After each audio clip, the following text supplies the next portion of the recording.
Kamusta po kayo? Ako po si Dr. Benigno Manlapas, isang doktor na tumitingin sa mga nakatatanda. Ang kamatayan ay hindi nagsisimula sa sakit. Nagsisimula ito sa gabing nakalimutan na ng iyong katawan kung paano matulog ng malalim. Humihiga ka na umaasang makakapahinga, ngunit makalipas ang ilang oras ay magigising ka na naman. Isa na namang biyahe papunta sa banyo, isa na namang tahimik na paglalakad sa dilim. Pagbalik mo sa kama, gising na ang iyong diwa. Mabigat ang iyong puso at ang katahimikan ng gabi ay tila mas mahaba kaysa sa nararapat. Ngunit paano kung ang tunay na dahilan sa likod ng iyong pagkapagod ay hindi naman talaga ang iyong edad? Paano kung ito ay dahil sa tiyempo ng iyong mga nakagawian at ang tahimik na puwersa sa iyong pantog na nagpapanatiling gising sa iyong katawan kahit na gustong-gusto na nitong maghilom? Sundan niyo ako ng mabuti dahil sa susunod na mga minuto malalaman niyo kung paano itigil ang mga gabing pabalik-balik sa banyo at ibalik ang malalim at natural na tulog. Matutuklasan niyo rin ang isang simpleng 3 hakbang na paraan upang mapakalma ang iyong pantog, masuportahan ang iyong mga bato o kidneys, at maibalik ang iyong mahimbing na gabi ng walang gamot o suplemento. Bago tayo magsimula, nais kong itanong kung taga saan kayo at anong oras na dyan sa inyo ngayon. Mag-iwan ng komento sa ibaba. Kung gusto nyo i-like at mag-subscribe. Ngayon, simulan natin kung bakit hindi napayapa ang inyong mga gabi. 3 sa bawat 5 matatanda na higit sa 60 anyos ang gumigising ng hindi bababa sa 2 beses bawat gabi para lang umihi. Para sa marami, naging normal na ito, kaya tinatawag na lang nila itong tanda ng pagtanda. Ngunit sa katotohanan, hindi edad ang nagnanakaw ng inyong tulog. Ito ay ang tahimik na pagbabago sa mga hormones at function ng organ na nagsisimula pagkatapos ng edad na 60. Habang nangyayari ang mga pagbabagong ito, ang katawan ay gumagawa ng mas kaunting hormones na tumutulong sa inyong manatiling tulog at magkontrol ng ihi sa gabi. Ang mga bato ay nagsisimulang mag-filter ng higit pa kahit na nagpapahinga ang katawan, at ang pantog ay nagiging mas sensitibo sa maliit na dami ng likido. Unti-unti, ang mapayapang gabi ay nagiging paulit-ulit na paggising at paghihintay na bumalik ang antok. Ang hindi na pagtatanto ng maraming tao ay ang putol-putol na tulog ay nagpapahina sa kakayahan ng katawan na ayusin ang sarili. Nawawalan ng oras ang utak na linisin ang mga lason at ibalik ang memorya. Ayon sa isang pag-aaral ng Harvard University noong 2023, ang pagkawala ng kahit 1 oras lamang ng malalim na tulog bawat gabi ay maaaring magpataas ng panganib ng Alzheimer's disease ng halos 20%. Ang 3 haligi ang Neural Reset Protocol. May simpleng katotohanan tungkol sa katawan ng tao pagkatapos ng edad na 20. Gusto pa rin nitong maghilom, ngunit kailangan nito ang tamang ritmo para magawa ito. Kapag ang tulog ay naging pira-piraso, kapag nagigising ka ng ilang beses bawat gabi para gamitin ang banyo o nakahiga ng gising ng walang dahilan, hindi lang pagod ang nararamdaman mo. Ito ay ang iyong nervous system na nawawalan ng sinkronisasyon sa natural na siklo ng katawan. Nauunawaan na ngayon ng mga siyentipiko na ang kawalan ng tulog ay hindi lamang issue sa isip, kundi isang kawalan ng balanse sa buong katawan na kinasasangkutan ng paghinga, hormones, at temperatura at liwanag. Ang Neural Reset Protocol ay nakatuon sa 3 pundasyon upang ibalik ang ritmong iyon.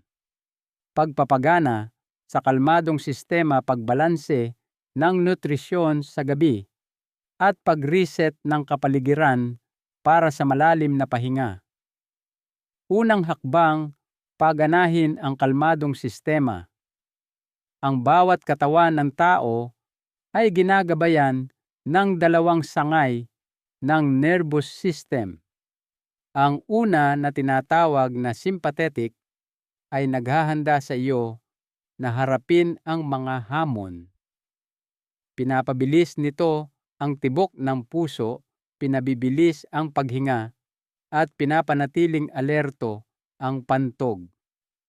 Ang pangalawa, ang parasympathetic, ay nagbabalik at nag-aayos. Pinababagal nito ang lahat at naghuhudyat ng kaligtasan. Para sa mga nakatatanda, ang stress, hindi regular na pagkain, at palaging pagkakalantad sa ingay at liwanag ay nagpapanatiling aktibo sa sympathetic system hanggang sa malalim na gabi. Ang unang hakbang ay patayin ang sistemang iyon at paganahin ang kalmadong sistema. Ang isang siyentipikong napatunayang paraan upang gawin ito ay ang 4-7-8 breathing technique na binuo mula sa mga sinaunang prinsipyo at sinusuportahan ng pananaliksik mula sa Harvard Medical School. Simpleng huminga ng malalim sa ilong sa loob ng 4 na segundo. Pigilin ang hininga sa loob ng 7 segundo at huminga ng palabas ng dahan-dahan sa bibig sa loob ng 8 segundo. Ulitin ito ng 4 na beses. Ang bawat siklo ay lumilikha ng kontroladong paghinto sa paghinga na gumagana sa vagus nerve, ang mahabang ugat na nag-uugnay sa iyong utak, sa puso, baga at mga organo ng panunaw. Kapag na-stimulate ang vagus nerve, ay naglalabas ng sunod-sunod na epekto. Bumabagal ang tibok ng puso, lumuluwag ang mga daluyan ng dugo, at nagsisimulang bumaba ang antas ng stress hormone na cortisol. Ipinapakita ng mga modernong pag-aaral na sa loob ng 10 minuto ng ganitong paraan ng paghinga, bumababa ng bahagya ang presyon ng dugo at nagiging matatag ang sirkulasyon sa bato, na binabawasan ang presyon na nagiging sanhi ng pag-ihi sa gabi. Ang isang kalmadong nervous system ay nagsasabi sa pantog na manatiling tahimik, na nagpapahintulot sa melatonin, ang hormone ng pagtulog na tumaas ng natural. Isipin ang pagsasanay na ito hindi bilang isang teknik, kundi bilang isang senyales sa iyong katawan. Habang humihinga ka, isipin na dahan-dahang pinapatay ang mga ilaw ng isang abalang pabrika pagkatapos ng mahabang araw. Ang bawat paghinga ay pumapatay ng isa pang switch. Ang ingay ng pag-iisip, ang tensyon sa mga balikat, ang mabilis na tibok ng puso. Sa loob ng ilang minuto, ang isip at katawan ay nagsisimulang magsalita muli ng iisang wika. Para sa pinakamagandang resulta, gawin ang 4-7-8 na siklo ng hindi bababa sa 5 minuto bago matulog. Kung mas consistent ka, mas mabilis na matututo ang iyong katawan na ito ang hudyat para sa pahinga. Ikalawang hakbang, balanse ng pagkain at mineral sa gabi. Ang pangalawang pundasyon ng Neural Reset Protocol ay nutrisyon. Hindi pagdidieta, kundi tiyempo at komposisyon. Ang hapunan ay gumaganap ng isang mahalagang papel kung ang iyong katawan ay magre-relax o mananatiling tensyonado sa gabi. Kapag ang hapunan ay kinain ng masyadong gabi o kulang sa mahahalagang mineral tulad ng magnesium at potassium, ang mga kalamnan at pantog ay nananatiling bahagyang nakakontrata ng ilang oras na humahantong sa pagkabalisa pulikat at madalas na pag-ihi. Mula sa pananaw ng biyolohiya, ang magnesium ay gumagana bilang natural na calcium blocker na nagpapahinga sa mga fiber ng kalamnan kabilang ang mga nasa dingding ng pantog. Ang potassium naman ay nagbabalanse ng likido sa loob at labas ng mga sel na pumipigil sa pag-iipon ng tubig at labis na pagsasala ng mga bato. Ang mga nakatatanda ay madalas na kumukonsumo ng mas kaunti sa parehong mineral dahil sa nabawasang gana o limitadong variety sa pagkain. Upang itama ang kawalan ng balanseng ito, ipakilala ang tinatawag ng mga mananaliksik na mga supportive foods. Kasama rito ang hinog na saging buto ng kalabasa sopas na espinaka o spinach at isang tasa ng mainit na gatas na may halong kaunting nutmeg. Ang saging at buto ng kalabasa ay nagbibigay ng magnesium at potassium na nagpapakalma sa parehong mga ugat at kalamnan. Ang spinach ay nag-aalok ng karagdagang magnesium at antioxidants na sumusuporta sa puso at mga bato. Ang gatas ay nagbibigay ng tryptophan, isang amino acid na nagiging serotonin, at pagkatapos ay melatonin, ang sariling gamot sa pagtulog ng iyong katawan. Ang nutmeg ay nagdaragdag ng myristin, isang compound na nagpapababa ng pagkabalisa at nagpapatatag ng asukal sa dugo sa buong gabi. Parehong mahalaga ay kung ano ang dapat iwasan pagkalipas ng alas 6 ng gabi. Ang mga pagkaing mataas sa asido tulad ng kamatis dalandan o pinya ay nakakairita sa lining ng pantog at lumilikha ng pagnanais na umihi ng mas maaga. Ang maanghang o maalat na ulam ay humihila ng mas maraming tubig sa digestive tract na nagpapataas ng uhaw at dami ng ihi mamaya. Ang malalaking kain ay nagpapaantala sa pagtunaw ng tiyan at tumutulak paitaas sa pantog kapag humiga ka. Ang isang kalmadong hapunan ay dapat na magaan, mainit at simple. Halos kalahati ng laki ng iyong tanghalian. Kung makaramdam ka ng gutom, mamaya sapat na ang isang saging o isang dakok ng buto ng kalabasa. Kapag natapos kang kumain, 2 hanggang 3 oras bago matulog, natatapos ng katawan ang panunaw bago magsimula ang tulog na nagpapalaya ng enerhiya para sa pag-aayos sa halip na pagproseso. Ang pagbabagong ito lamang ay maaaring mabawasan ang paggising sa gabi ng higit sa 30% ayon sa datos ng mga eksperto sa nutrisyon. Bilang isang paalala, isipin ang iyong huling pagkain bilang isang akto ng paghahanda, hindi pagpapakasasa. Kumain para sa katahimikan, hindi para sa aliw. Pinasasalamatan ka ng iyong katawan sa madaling araw kapag nagising ka na may matatag na enerhiya sa halip na kabigatan. 3 hakbang, pag-reset ng temperatura at liwanag. Ang 3 pundasyon ay ang kapaligiran. Ang liwanag na nakikita mo at ang hangin na nararamdaman mo sa mga huling oras ng araw. Ang mga modernong tahanan na puno ng maliliwanag na screen at mainit na hangin ay madalas na nagpapadala ng maling mensahe sa utak.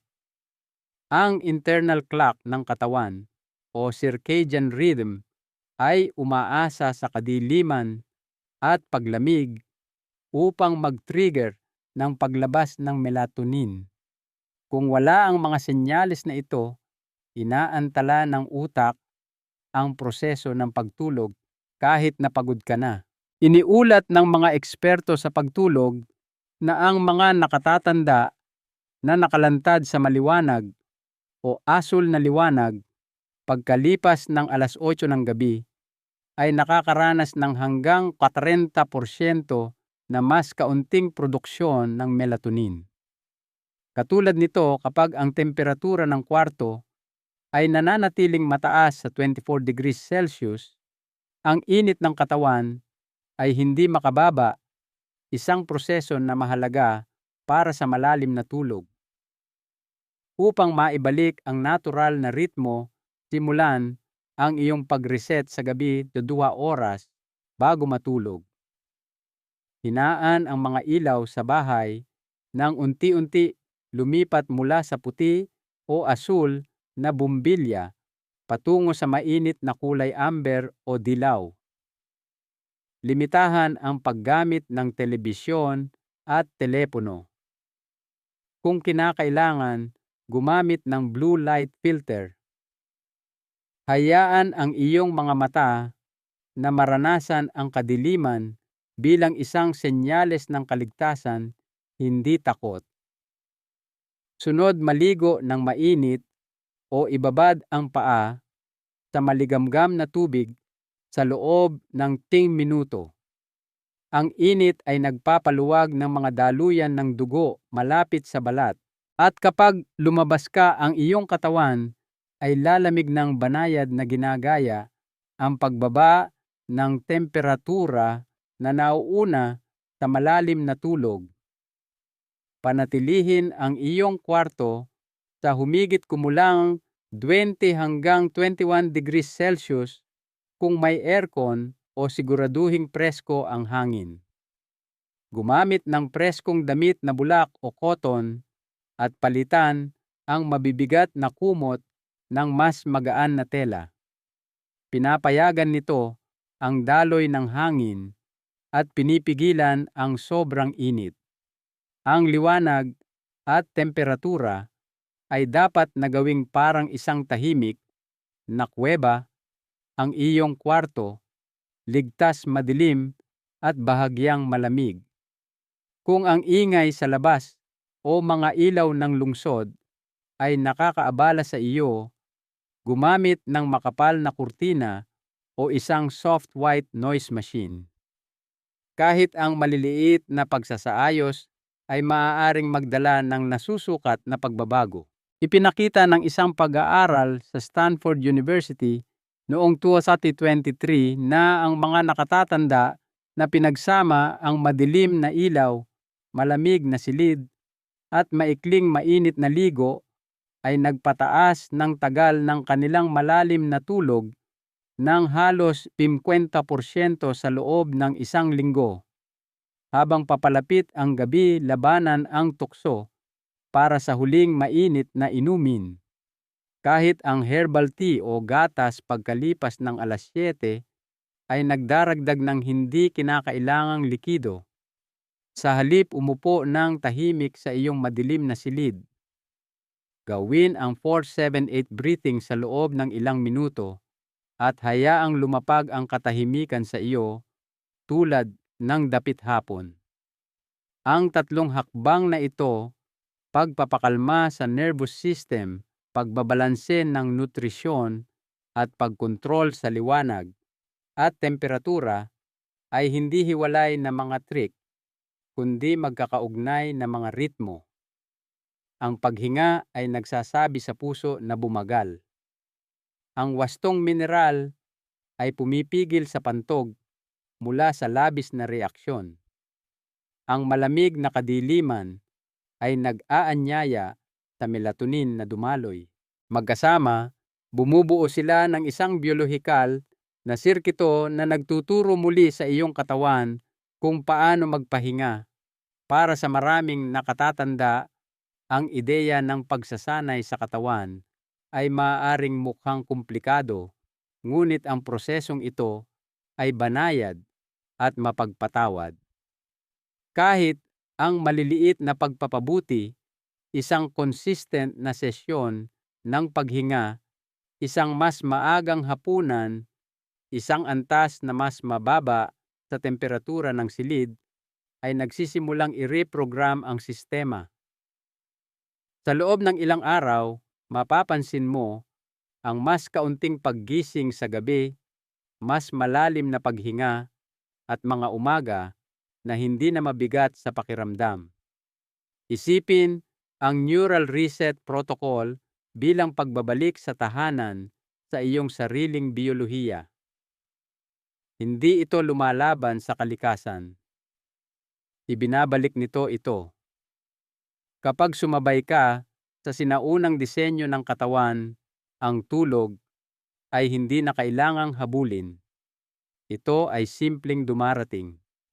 Ang utak ay naglilinis ng sarili, ang puso ay bumabagal, ang mga bato ay nagpapahinga, at ang isip ay nagigising na bago muli. Kaya ngayong gabi, magsimula sa isang paghinga. Hayaan ang hiningang iyon na ipaalala sa iyong nervous system na maaari itong mag-relax. Bukas ayusin ang iyong hapunan. At sa susunod na araw, hinaan ang iyong mga ilaw ng mas maaga. Ang paggaling ay hindi nangangailangan ng perpeksyon, ritmo lamang. At kapag bumalik ang ritmo, ang malalim na tulog ay sumusunod ng natural, dala ang tahimik na pangako ng lakas, kalinawan at kapayapaan na nagtuturo sa iyong pantog na magpahinga muli. Karamihan sa mga tao ay iniisip na ang pantog ay isang simpleng imbakan lamang, ngunit sa katotohanan, mayroon itong sariling biolohikal na ritmo tulad ng puso, baga at utak. Sa araw nananatili itong alerto, handang magbawas kapag kinakailangan. Sa gabi ito ay dapat na magpahinga ng tahimik na nagpapahintulot sa katawan na mag-recharge. Gayunpaman, para sa maraming nakatatanda, ang pantog ay nakalimutan na kung paano matulog. Ang mga taon nang naantalang pahinga, stress at mga ugaling umihi, para sigurado lang ay nagsanay dito na magpadala ng mga maling alarma, mga senyales ng kapunuan na hindi sumasalamin sa realidad. Upang maibalik ang balanse, kailangan mong banayad na sanayin muli ang pantog na sundin ang natural na ritmo nito. Isang makapangyarihan at subok na pamamaraan para dito ay ang paraan ng 30 segundong paghinto. Sa susunod na magising ka na may pagnanais na umihi, huwag magmadali sa banyo. Sa halip huminto ng 30 segundo. Huminga ng 3 mabagal at malalim sa iyong ilong at ilabas sa iyong bibig. Damhin ang pagbaba ng iyong mga balikat at pag-relax ng iyong tiyan. Kadalasan ang pagnanais ay mawawala sa loob ng maikling paghinto na iyon. Kapag nangyari iyon, manatili lamang sa kama at hayaan ang katawan na maaanod pabalik sa pagtulog. Ang maliit na pagkaantalang ito ay nagsasanay muli sa komunikasyon ng pantog sa utak. Tinuturuan nito ang mga ugat na hindi bawat senyales ay nangangailangan ng agarang aksyon. Sa paglipas ng panahon, Nababawi ng iyong pantog ang tunay na reflex ng pagnanais nito. Ibig sabihin, gigisingin ka lang nito kapag talagang puno na ito. Kapag ginagawa gabi-gabi, ang simpleng teknik na ito ay maaaring mabawasan ang paggising sa gabi ng kalahati sa loob ng 10 araw. Ang isa pang hindi napapansing sanhi ng pag-ihi sa gabi ay ang mahinang sirkulasyon. Sa araw ang likido ay natural na naiipon sa ibabang binti at paa, lalo na kung nakaupo o nakatayo ka ng mahabang panahon. Kapag humiga ka, ang likidong iyon ay naglalakbay pabalik sa mga bato na nagpapataas ng produksyon ng ihi sa eksaktong maling oras. Ang solusyon ay banayad na paggalaw bago matulog, partikular ang ehersisyo sa ankle pump o paggalaw ng bukong-bukong. Umupo o humiga ng komportable. Ibaluktot ang iyong mga bukong-bukong paharap at paatras ng 10 beses na parang umaapak at nagbibitiw sa gasolinador ng sasakyan. Ang ritmikong paggalaw na ito ay nagpapagana sa mga kalamnan ng binti na kumikilos tulad ng pangalawang puso na nagbobomba ng naipit na likido paitaas bago ka matulog, kung saan mas kaunting likido ang bumabalik sa mga bato magdamag.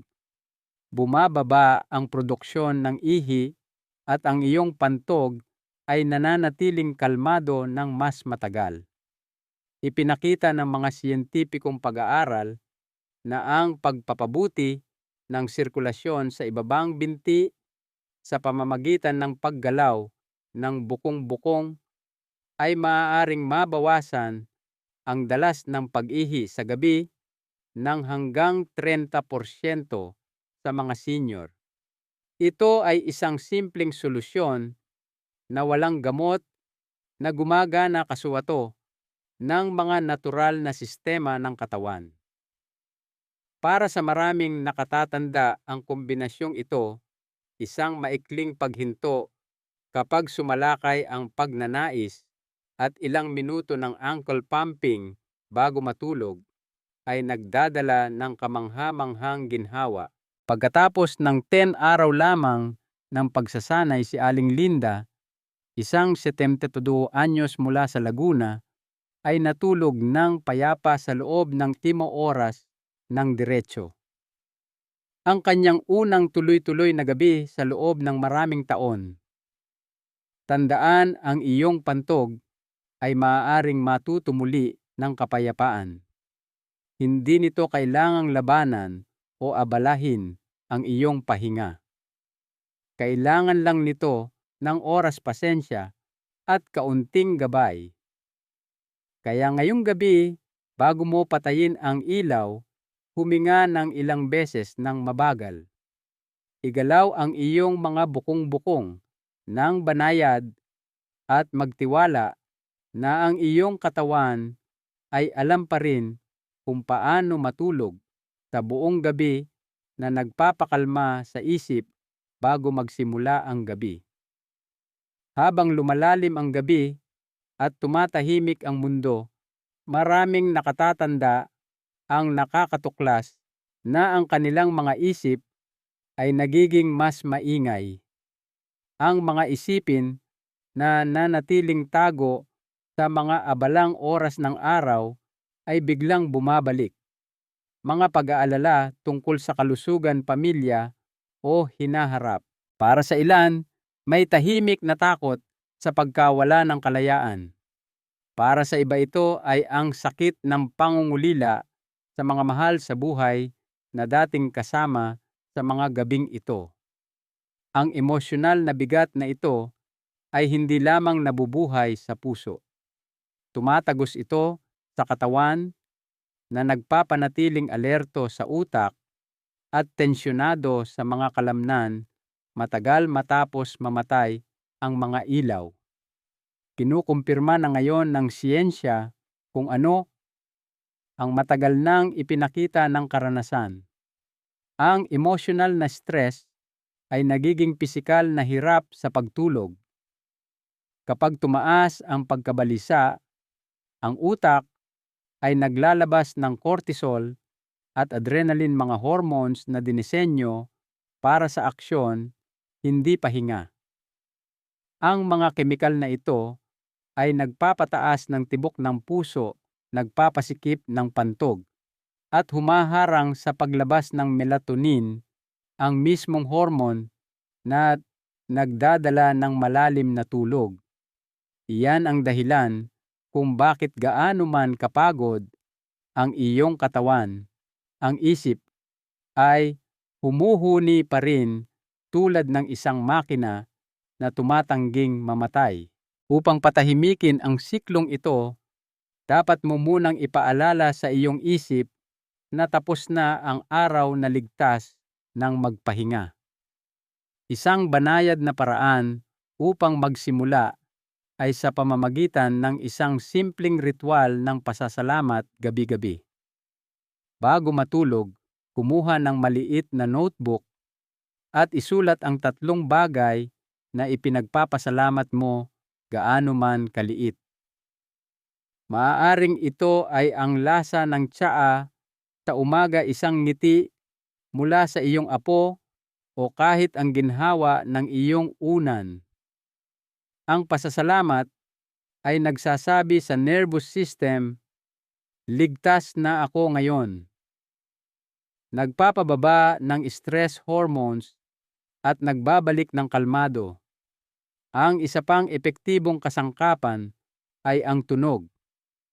Ang pakikinig sa musika na nakatuno sa 432 Hz na minsan ay tinatawag na natural frequency ay tumutulong na pabagalin ang brain waves sa isang relax na meditative state.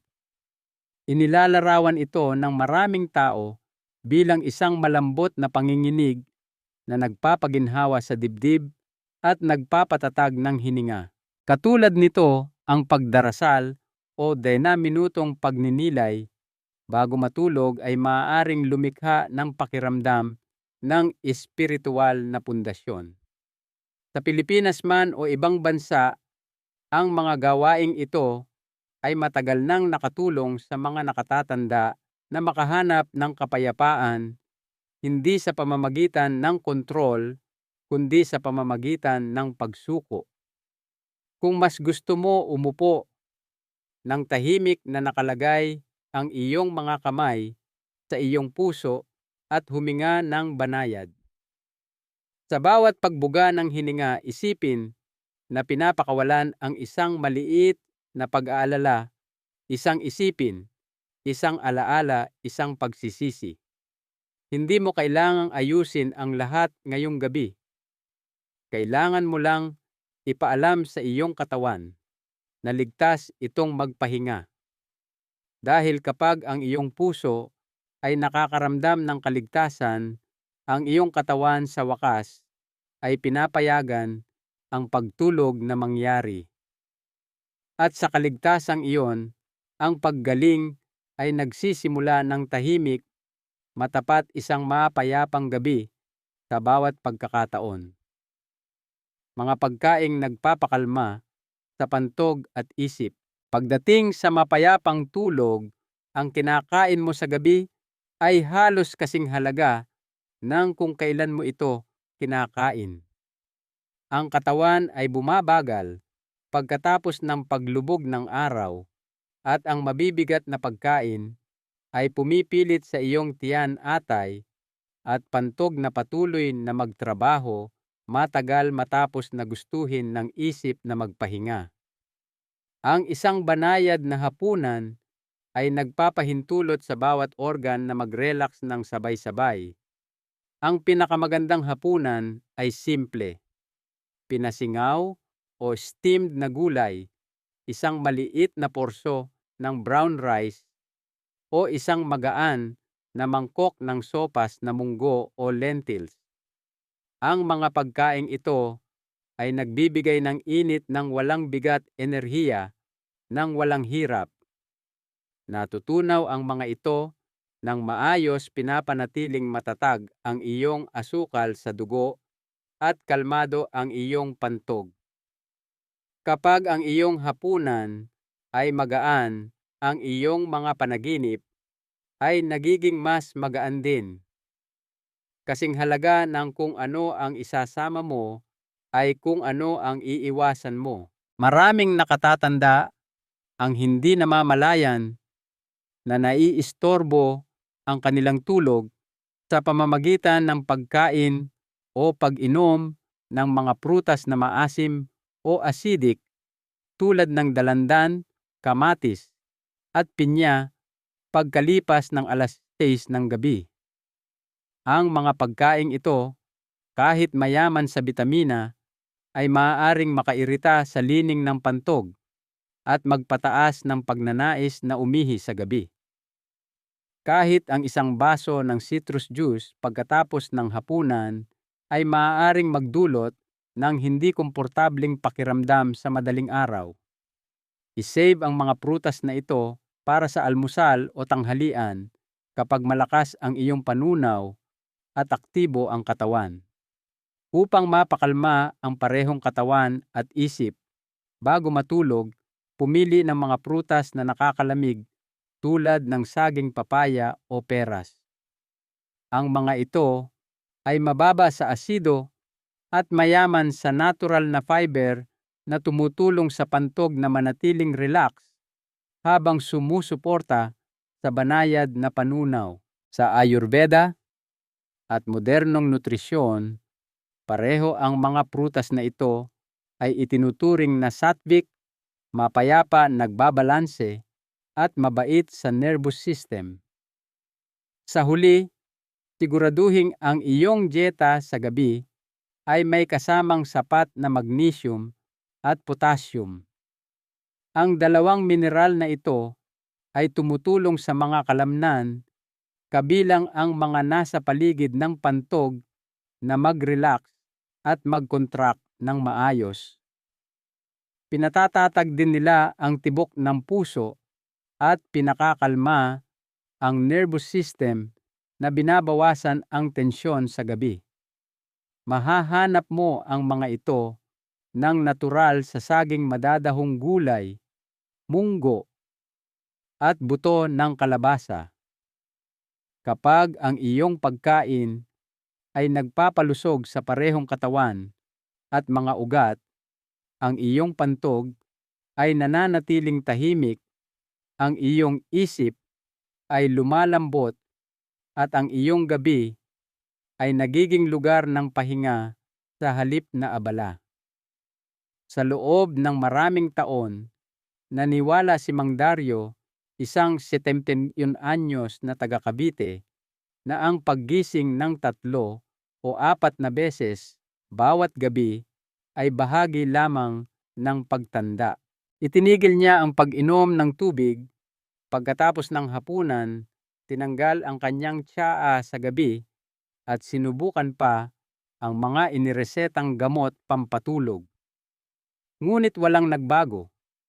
Ang kanyang mga gabi ay nanatiling putol-putol at ang bawat umaga ay mas mabigat sa pakiramdam kaysa sa nauna. Isang araw, matapos manood ng isang programang pangkalusugan tungkol sa pag-ihi sa gabi, nagpasya siyang gumawa ng 3 maliliit na pagbabago. Mas maagang hapunan, magaan na ehersisyo sa bukong-bukong bago matulog, at ilang minuto ng 4-7-8 breathing. Ang unang ilang gabi ay pareho lang ang pakiramdam, ngunit sa ika-5 araw, may napansin siyang kakaiba. Ang kanyang katawan ay mas kalmado, ang kanyang tibok ng puso ay mas mabagal, ang kanyang mga iniisip ay mas malambot. Pagkaraan ng 2 linggo, napagtanto niya na natutulog siya ng halos 5 oras ng diretso nang hindi nagigising. Ang mga dark circles sa ilalim ng kanyang mga mata ay nagsimulang maglaho at ang kanyang mga umaga ay hindi na nagsisimula sa pagkadismaya. Hindi ako uminom ng tableta, sabi niya. Nakinig lang ako sa katawan ko sa unang pagkakataon. Ang kwento ni Mang Dario ay hindi kakaiba. Sa buong Pilipinas at ibang bansa, hindi mabilang na mga nakatatanda ang tahimik na nagbalik ng mapayapang tulog sa pamamagitan ng paggawa ng katulad at banayad na mga pagsasaayos. Ang kanyang paglalakbay ay isang paalala na ang paggaling ay hindi laging nangangailangan ng puwersa. Minsan, kailangan lang nito ng kamalayan, pasensya, at tiwala sa natural na ritmo ng iyong katawan. Ang kamatayan ay hindi nagsisimula sa sakit. Nagsisimula ito sa mga gabing walang tulog. Ngunit ang himala ay nagsisimula rin ang buhay kapag bumalik ang malalim na tulog. Ang bawat oras ng walang patid na pahinga ay nagbabalik ng iyong lakas, nagpapatalas ng iyong memorya at nagbibigay sa iyong puso ng pagkakataong maghilom. Deserve mong magising na presko, hindi pagod. Ang mga gabing dating parang walang katapusan ay maaari pa ring maging mapayapa muli. Ang kailangan lang ay pasensya, kamalayan, at banayad na tiwala na naaalala ng iyong katawan kung paano magpahinga. Isipin muli ang ibinahagi natin ng magkasama ang maliliit at matatag na mga hakbang na humahantong sa paggaling. Inumin ang karamihan ng iyong tubig bago mag-alas 3 ng hapon. Kumain ng magaan at maagang hapunan na nagpapahintulot sa iyong tiyan na magpahinga bago matulog. Pakalmahin ang iyong nervous system sa pamamagitan ng malalim na paghinga o tahimik na pasasalamat. Panatilihing malamig ang iyong kwarto, hinaan ang mga ilaw, at hayaan ang kadiliman na maging iyong gamot. At higit sa lahat, magtiwala sa iyong katawan. Alam pa rin nito ang ritmo ng pagpapanibago. Ngayon ay pagkakataon nyo naman. Subukan ang mga gawin na ito sa loob ng 7 araw. Isulat kung anong mga pagbabago ang napapansin nyo. Mas kaunting paggising, mas malalim na pahinga, mas magaan na umaga. Hayaan ang inyong mga resulta na maging inyong patunay, inyong pampalakas loob, inyong regalo sa inyong sarili. Bago tayo maghiwalay, nais kong marinig mula sa inyo. Taga saan kayo nanonood? Anong oras na ngayon? Magkomento sa ibaba at ibahagi ang inyong karanasan. I-like ang video na ito kung binigyan kayo nito ng pag-asa at mag-subscribe upang sumali sa aming samahan ng malulusog at may kakayahang mga senior. Nawa ang inyong mga gabi ay maging kalmado, ang inyong mga umaga ay maliwanag at ang inyong puso ay puno ng buhay. Dahil ang malalim na tulog ay hindi ang katapusan ng pagtanda. Ito ang simula ng pamumuhay muli.